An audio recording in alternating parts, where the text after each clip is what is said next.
ए अम्मा, अरे बोले तो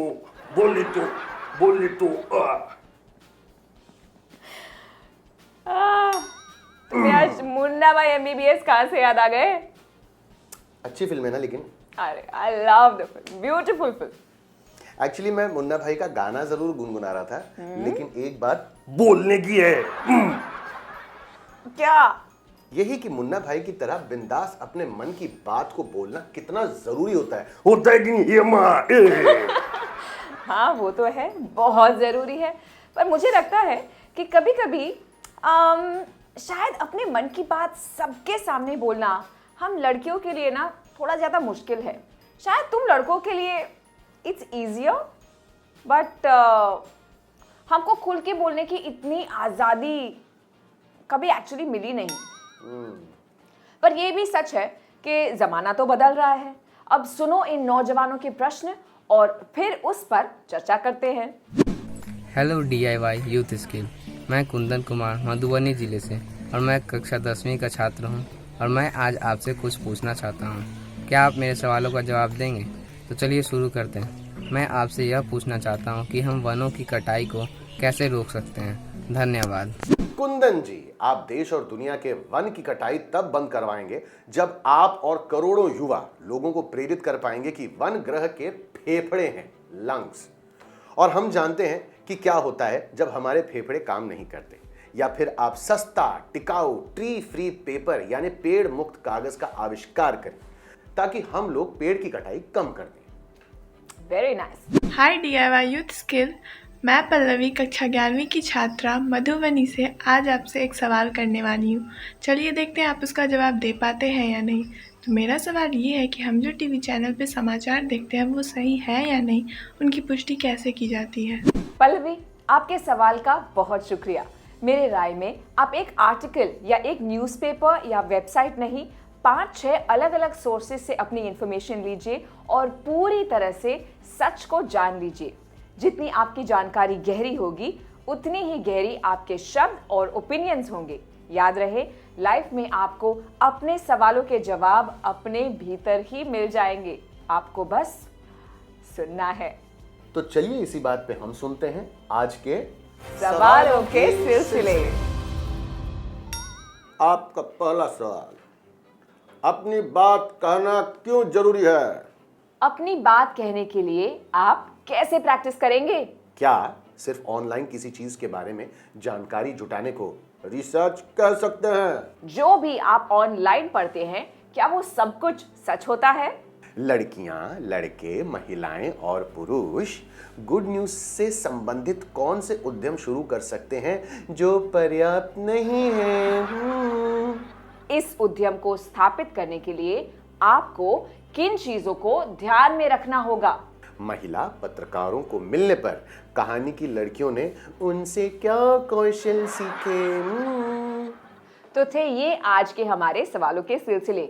आप अपने जवाब स्क्रीन पे दिए गए व्हाट्सएप नंबर से हमें मैसेज कर सकते हैं या यस ऐप आपके स्मार्टफोन पे डाउनलोड करके आप हमें उसके द्वारा भी जवाब भेज सकते हैं। पहले 500 सही जवाब देने वाले विद्यार्थियों को मिलेगा आज का रोमांचक ग्राफिक नॉवल। तो देर किस बात की है, जवाब दीजिए, नॉवल जीतिए। काबिल, मेरे हिसाब से हर वो इंसान जो बिजनेस करता है या अपने करियर बनाने की कोशिश कर रहा है, इस बात के इंपॉर्टेंस को समझता है कि अपने मन की बात कहना कम्युनिकेशन का सबसे इंपॉर्टेंट हिस्सा है। बिल्कुल। हम अपने शब्दों और आवाज से तो अपनी सोच को हजारों, लाखों लोगों तक पहुंचा सकते हैं। चाहे वो किसी मंच पर खड़े होकर स्पीच देना हो, स्कूल में ओरल एग्जाम देना हो या फिर जॉब का इंटरव्यू। हमारी इमेज हमारे शब्दों से ही तो बनती है। तुम एक्चुअली जब बोलते हो ना तो बहुत सारे बकवास में कभी एक हीरे जैसी लाइन भी बोल देते हो। This was so good, I am so proud of you. आप लोगों के लिए आज ब्रिटिश टेलीकॉम से हमारी दोस्त पूनम दुधेजा बजाज कुछ इंटरेस्टिंग टिप्स शेयर करेंगी जिन्हें फॉलो करके आप भी एक बढ़िया पब्लिक स्पीकर बन सकते हैं। रौनक, आपको पता है हमें अपने ऑडियंस के साथ कनेक्ट करने के लिए किन बातों का ध्यान रखना होता है? तो पहला होता है, आप जिस भी टॉपिक पे, जिस भी विषय में किसी के सामने अपना मैसेज रखने वाले हैं या उसके बारे में बात करने वाले हैं, कोशिश करो कि आप उसको अपना पूरी लगन से, पूरी प्रतिभा के साथ दिखाएं। जब आपका टैलेंट खुल के आता है तभी लोग आपके साथ कनेक्ट हो पाते हैं। तो मैं एक सवाल पूछना चाहती हूँ यहाँ पर, रौनक, आपके अंदर क्या टैलेंट है?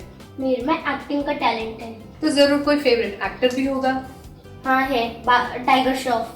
टाइगर श्रॉफ। और टाइगर श्रॉफ की कौन सी फेवरेट मूवीज हैं आपकी? हीरोपंती, बागी की ऑल पार्ट्स। तो क्या हमें कोई एक डायलॉग सुनने को मिल सकता है? यस। सुनाओ। क्या करूँ यार, सबको आती नहीं और मेरी जाती नहीं। सबको आती नहीं और मेरी जाती नहीं, ये कौन सा डायलॉग है? मैंने नहीं सुना, क्योंकि मुझे टाइगर श्रॉफ की मूवीज इतनी तो पसंद नहीं है। कोई बात नहीं, आगे चलते हैं और अब हम अगली पॉइंट पे आते हैं। One more. ओके। अभी तुमने स्टार्ट किया है। अरे अभी मैंने भी स्टार्ट किया है, मुझे भी टॉपिक पे बात करनी है आगे। तो बात करते हैं कि हमें अपने टॉपिक को कैसे सिंपल बनाना होता है। जब भी किसी भी टॉपिक पे बात करें उसको जितना सिंपल कर सके उतना अच्छा है, और अपने ही टॉपिक पे कॉन्सेंट्रेट करें। जितना ज़रूरी हमें एक दमदार शुरुआत की होती है, उतना ही ज़रूरी हमें ये भी पता होना चाहिए कि हमारे दर्शक कौन है। अपनी ऑडियंस के हिसाब से आपको ये पता होना चाहिए कि आप कौन सा टॉपिक चुनोगे। जैसे अगर हम बच्चों के सामने हैं तो बच्चे कार्टून सुनने में बहुत मज़े लेते हैं, तो इसलिए कोई एक इंटरेस्टिंग सा टॉपिक होना चाहिए बच्चों से बात करने के लिए। इसी तरह बाकी ऑडियंस के सामने ऐसे ही कोई इंटरेस्टिंग टॉपिक जिससे उनका ध्यान आपकी तरफ आकर्षित होता रहे। लेकिन आप जब भी कोई विषय चुनेंगे, चाहे वो कितना भी इंटरेस्टिंग हो, उसकी हमेशा पूरी जानकारी रखें, पूरी रिसर्च के साथ जाएं। अगर आप नहीं जाएंगे तो सामने वाले को लगेगा कि आपकी पूरी तैयारी नहीं हुई है। ऐसा कब हो सकता है? जब सामने वाले को आपसे भी ज़्यादा उसी टॉपिक की जानकारी हो। तो इसीलिए पूरी तरह से अपने आप को तैयार करके जाएं। पूनम का तहे दिल से शुक्रिया करते हैं हम कि उन्होंने इतने सिंपल और इफेक्टिव टिप्स हम लोगों के साथ शेयर किए। आज थोड़ा रोल रिवर्सल करें? क्या? आज मैं एक शेर सुनाऊं? हाँ सुनाओ। सुनो ध्यान से। जी। आंखों में तेरी सागर है जैसे। वाह। आंखों में तेरी सागर है जैसे, तेरी खामोशियों में लफ्जों की लहरें उमड़ती हैं। अगर तूने दिल की बात कह दी होती तो शायद वो गहरे ख्वाब डूबे ना होते। क्या क्या क्या बात है, क्या क्या बात है। एक शेर में सुनो। शुक्रिया। छोटा सा शेर में सुनो। सुना दो। ओह गॉड, केतन आ गया ना बकवास में वापस। लेकिन एक्चुअली बहुत डीप था भाई साहब, बहुत खूब बहुत खूब। शुक्रिया शुक्रिया। वो इंग्लिश में बोलते हैं ना, स्पीक अप। मुझे वो जज्बा बहुत अच्छा लगता है। मन की बात को खुल के कह दो। कम्युनिकेशन, नेगोशिएट करना, अपनी फीलिंग्स एक्सप्रेस करना, इन सभी के लिए खुल के बोलना बहुत ज़रूरी है। जैसे कि ये कोई रोक पाया है इन्हें आज तक? नहीं ना। कंट्रोल कर लेती हूँ मैं थोड़ा बहुत बस। कई बार खामोश रहकर हम अपने मन में रिग्रेट की जगह बना लेते हैं, और फिर बाद में हमें लगता है कि काश मैंने वो बात बोल दी होती। हमें बचपन से ये बात सिखानी चाहिए कि सच और सही के लिए बोलना कितना ज़्यादा ज़रूरी होता है, और ऐसी बातों में कई बार कन्फ्रंटेशन भी हो सकता है, मनमुटाव हो सकता है। तो उसके लिए भी एक कला है। प्यार से, तहजीब से, पोलाइटली, नज़ाकत से हम कह सकते हैं आई एम सॉरी लेकिन आप गलत हैं, या फिर माफ़ी चाहती हूँ लेकिन ये जो हो रहा है ना ये गलत है। इतना कह दो तो कम से कम अपने मन की बात बाहर निकलती है। बिल्कुल केतन, किसी के साथ डिसएग्री करने पे भी ना नज़ाकत हो सकती है। हाँ, वरना आपने वो टीवी न्यूज़ चैनल के डिबेट में तो देखा ही है, लोग कैसे एक दूसरे के ऊपर चीखते चिल्लाते हैं, अटैक कर लेते हैं। और किस तरह से, मैं चुप रहिए, मैं बता रहा हूं, मेरी सुनिए। और सबसे ज्यादा इंपॉर्टेंट है कि आप व्हाट्सएप यूनिवर्सिटी पे बिल्कुल भरोसा ना करें। जब हम 4 लोगों के बीच अपने आइडियाज और ओपिनियन शेयर करते हैं तो उनका एकदम सच होना और निष्पक्ष होना बहुत ज्यादा जरूरी होता है। इसीलिए आप जिस भी टॉपिक पे बोलना चाहते हैं पहले उस पर जमकर रिसर्च कर लीजिए। व्हाट्सएप के रद्दड़ 2 कौड़िया मैसेजेस पे डिपेंडेंट मत रहिए। जो लोग रिसर्च और इन्फॉर्मेशन पे ध्यान देते हैं वो हर प्रोफेशन में सुपरस्टार्स बन सकते हैं। उनकी वैल्यू हमेशा दूसरों से ज़्यादा ही रहेगी। एक ऐसा राइटर जो हमेशा अपने फैक्ट्स को क्रॉस चेक करता है, जो हमेशा एक इन्फॉर्म्ड ओपिनियन देता है, वो किसी भी न्यूज़पेपर या मीडिया चैनल के लिए एसेट ही रहेगा। और ऐसे लोगों की ज़रूरत केवल जर्नलिज्म ही नहीं, लीगल कंपनीज जहां कॉन्ट्रैक्ट्स बनते हैं या फिर स्क्रिप्ट राइटिंग भी होती है। चाहे आप टीवी पे हो, वेबसाइट या न्यूज़पेपर पे, अगर आप फैक्ट्स को इंपॉर्टेंस देते हैं तो आप मास्टर ब्लास्टर हैं। विलियम शेक्सपियर ने कहा था, brevity is the soul of wit. मतलब अच्छा लेखक वही है जो कम शब्दों में अपनी बात या आइडिया कह सके। आज के सोशल मीडिया के जमाने में मंत्र हमेशा होना चाहिए, शॉर्ट एंड स्वीट। सही कहो, संक्षिप्त में कहो। बिल्कुल, और आज के ज़माने में ऑथेंटिसिटी यानी प्रामाणिकता की जांच करना सबसे ज़्यादा इम्पोर्टेंट है। इतने सारे न्यूज़ चैनल्स हैं, इतने सारे न्यूज़पेपर्स और वेबसाइट्स हैं और सभी पहले न्यूज़ देने की रेस में लगे रहते हैं।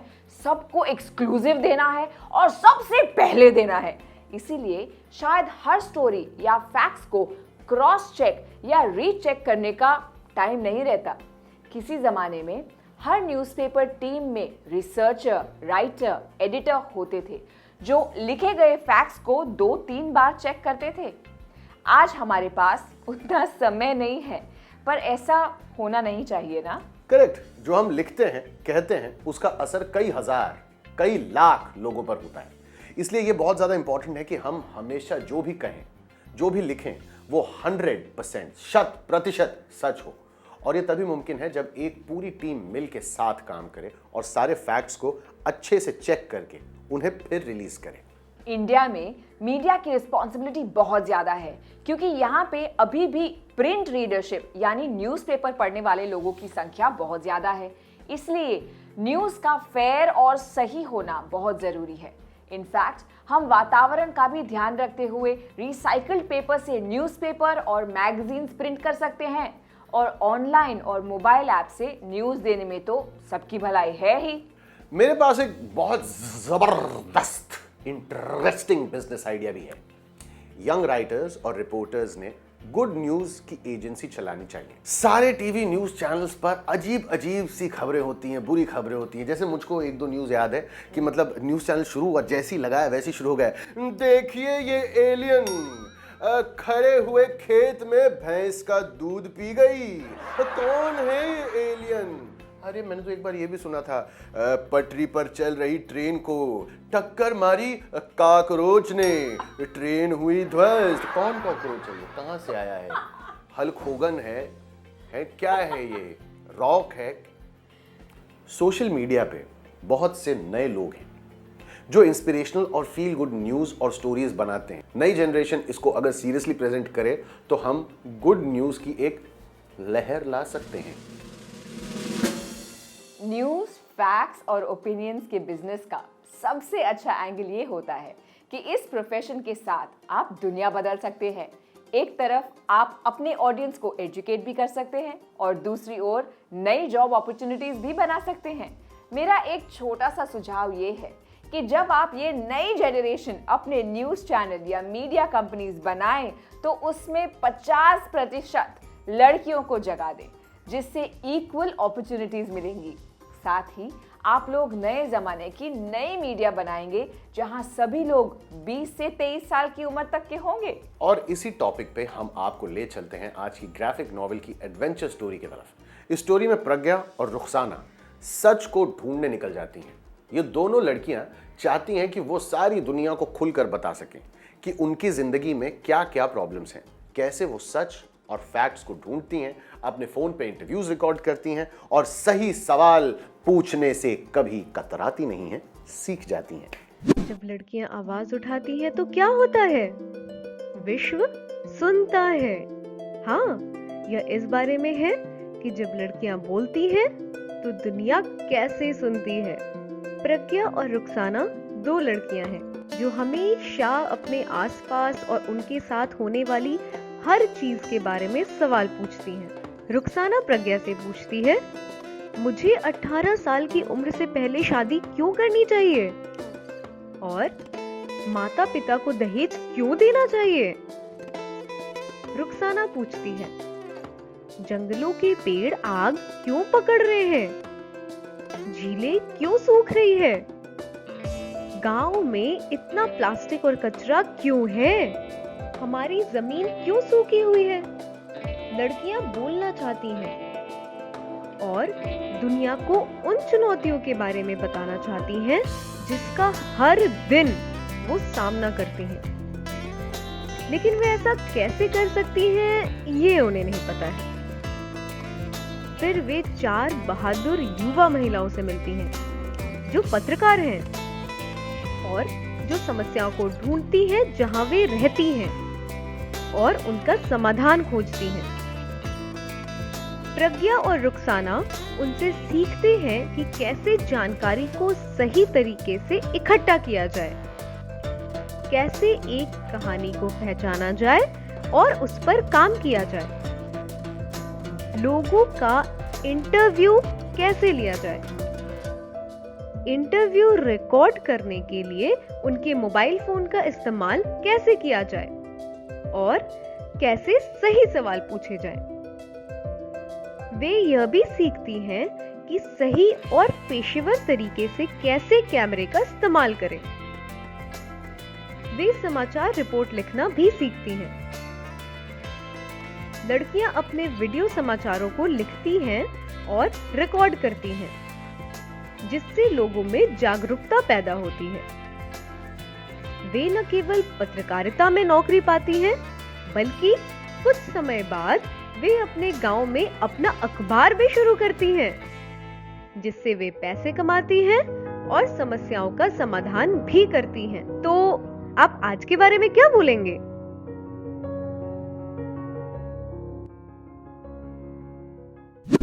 आपको एक इंटरेस्टिंग फैक्ट बताता हूं। यह कहानी एक्चुअली खबर लहरिया की रियल कहानी पर आधारित है, जिसकी शुरुआत 2002 में चित्रकूट उत्तर प्रदेश में एक अखबार के रूप में हुई थी। यह न्यूज़पेपर हिंदी, बुंदेली और अवधी भाषाओं में छपता है। इस समाचार पर research, reporting, writing, editing, videography, photography, production, distribution और मार्केटिंग पूरी तरह से गांव की महिलाओं के द्वारा किया जाता है भाई साहब। हाँ केतन, यू आर राइट। और अब पिछले 4 साल से वो मुख्य रूप से केवल एक वेबसाइट के फॉर्मेट में अवेलेबल है। महिलाएं इसके लिए सभी काम करती हैं, जिसमें वीडियो की शूटिंग और संपादन भी शामिल है। स्टार्टिंग में ये सिर्फ महिलाओं की खबरों का ही प्रकाशन था, लेकिन आज वे स्थानीय पॉलिटिकल, क्राइम और सोशल, एंटरटेनमेंट न्यूज भी कवर करते हैं, सब कुछ एक महिला के नजरिए से। अवार्ड विनिंग मीरा जाटव इसकी एडिटर इन चीफ हैं और शुरू से ही अखबार के साथ काम करती आ रही हैं।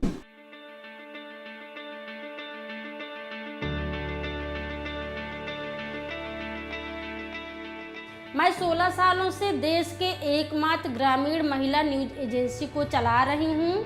हम देश के शोषित इलाकों से रिपोर्टिंग करते हैं और देश की शोषित महिलाओं को, जो ग्रामीण औरतें हैं, उनको प्रोफेशनल पत्रकार बनाते हैं। मैं रोज़ अपने घर से 30-40 किलोमीटर दूर बस, ऑटो और पैदल चलकर अपने नक्सल इलाकों की खबरें, प्राथमिक स्वास्थ्य केंद्र की हालत, रोड की स्थिति, घरेलू हिंसा का केस रिपोर्ट करती हूँ।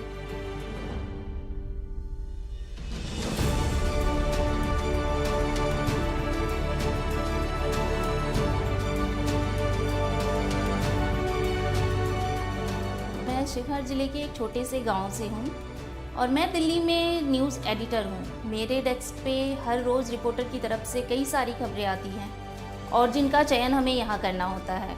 उनमें से हम 8 खबरें हर रोज़ पब्लिश करते हैं। वो डिसाइड करते हैं हम कि क्या मुद्दा है, क्या क्या खबरें आई हैं, किस तरह की खबर आई है, कौन सा अर्जेंट है और कौन सा हम किस टाइम पब्लिश कर सकते हैं। उसमें कई सारी खबरों में असर भी होता है। गाँव में स्वास्थ्य सुविधाएं बेहतर हुई है, कई गाँवों में बिजली की सुविधा मिली है, सड़क बने हैं। तो इस तरह से यूपी और एमपी की जो छोटे छोटे गाँव की खबरें होती हैं, उसे हर महीने हम लगभग 10 लाख लोगों तक पहुँचाते हैं। इस विषय पर मैं ये भी कहना चाहूँगा कि विमेन को इक्वल और फेयर अपॉर्चुनिटी देकर ही हम दुनिया और वर्क एनवायरनमेंट्स को फेयर बना सकते हैं। नई जनरेशन्स औरतों को उनका सही हक दिला सकती है, क्योंकि एक औरत जब ऑफिस जाती है या किसी प्रोफेशन में काम करती है तो उसको अपने घर की भी पूरी रिस्पॉन्सिबिलिटी निभानी पड़ती है।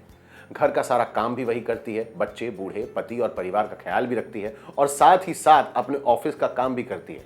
दूसरे देशों में औरतों के लिए स्पेशल हेल्थ केयर और चाइल्ड केयर होती है। इंडिया में ये फिलहाल अवेलेबल नहीं है, पर हम बदलाव ला सकते हैं। दुनिया आप पे कायम है। हाँ, we are waiting on you, we are depending on you.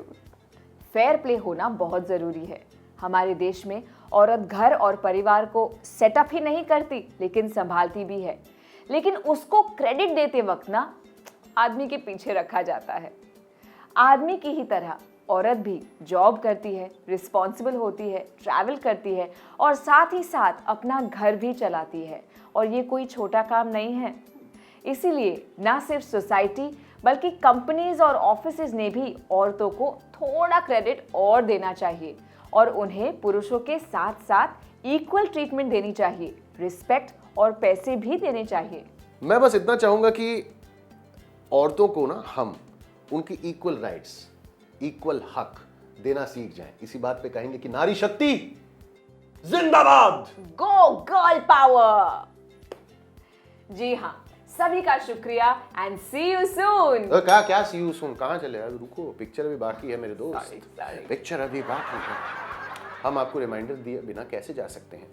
आप हमारे सवालों का जवाब हमारे स्क्रीन पे दिए गए नंबर पर दे सकते हैं और अगर आपकी उम्र 18 से 23 वर्ष तक की है तो आप अपना बिजनेस आइडिया या इस विषय से जुड़े अपने सवाल हमारे दूसरे नंबर पर वीडियो व्हाट्सएप कर सकते हैं।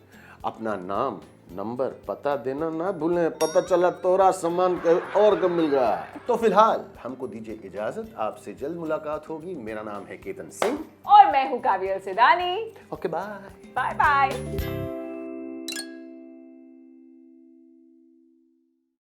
ओए, ये बताओ, तुम्हें पता है गोल्डन रूल क्या होता है? हाँ पता है ना, गोल्डन रूल अपना ये इधर से 2 गली छोड़ के जाएंगे ना तो गोल्डन रूल है, रहता है गोल्डन रूल। कुछ नहीं पता तुम्हें, क्योंकि तुम दुनिया की सबसे बड़ी गोल्डन सी मिस्टेक हो, गोल्डन भूल हो तुम। गोल्डन रूल क्या है जानने के लिए आपको हमारा द युवा उद्यम कौशल शो देखना पड़ेगा, जहां हम आपको बताएंगे कि ये गोल्डन रूल होता क्या है। तो जो 2 गली छोड़ के रहता है वो कौन है? अच्छा, गोल्डन रूल नहीं है। अच्छा।